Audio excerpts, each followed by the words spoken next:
here. Ma'am, is this your daughter's cell phone? Officer Wilson held out an iPhone with a familiar pink case. It looked silly in his large palm, and Maren almost said so, like if she could muster a wisecrack that would somehow prove the phone wasn't Winnie's. As if in slow motion, Maren saw her hand reaching for the phone. The glass was badly cracked.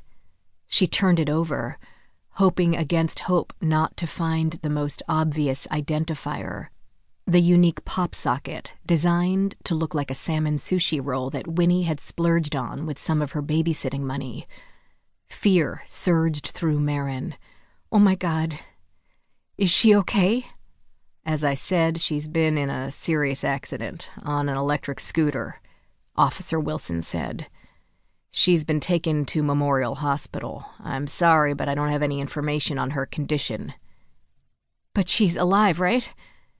They didn't share any details with me. I was only asked to notify her parents and bring them to the hospital. Officer Wilson shifted his weight and appeared to peek over Maren's shoulder into the house. Is Winnie's father home? No, it's just me, just the two of us. He nodded. You're going to want to follow me to Memorial now, ma'am? Maren was frozen in place. Ma'am? Yes, okay, just give me 1 minute. As she closed the door and turned to change out of her pajamas, a black cloud of panic engulfed her. She leaned back against the door and squeezed her eyes shut for a moment, willing her vision to clear and her legs to stop shaking. With one hand steadying her against the wall, she took a few steps toward her bedroom, but was stopped cold by the photos lining the hall. Though she passed these pictures every day, she only rarely registered them. Now she couldn't tear her eyes away. Winnie's goofy grin on her 5th birthday showing off the gap where her bottom 2 baby teeth had once resided. Winnie and Brooke, as 10-year-olds in matching Stanford t-shirts with their arms wrapped tightly around each other on the beach in front of the Stones' San Juan Island cabin, back when they were still best friends.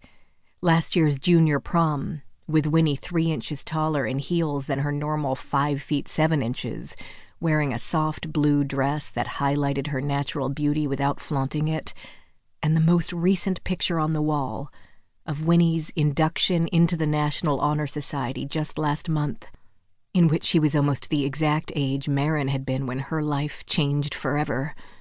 Maren remembered thinking as she snapped that photo that all she wanted was to preserve her daughter's happiness and keep her safe. Winnie was all she had.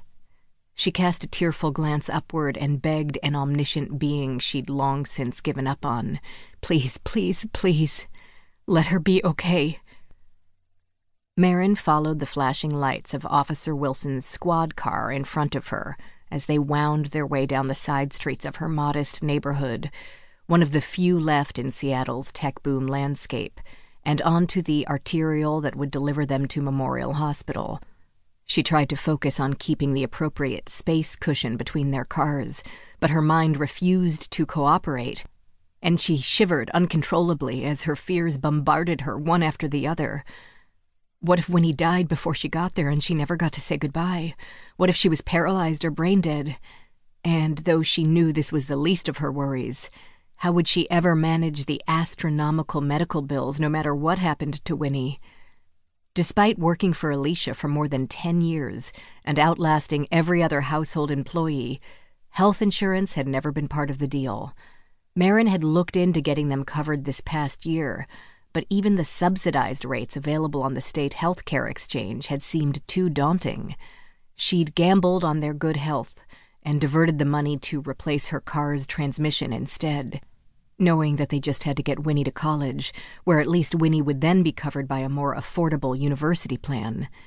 Would the hospital even treat Winnie? Should she text Alicia? As a member of the Memorial Hospital Board, Alicia could ensure that Winnie received whatever treatment she needed. Alicia had always claimed to love Winnie like another daughter. Before all the college madness of the past few weeks, Maren wouldn't have hesitated to ask her for help. But now Maren hoped that was a call she wouldn't need to make. After a sloppy parking job in the first available spot, Maren sprinted through the automatic sliding doors of the ER.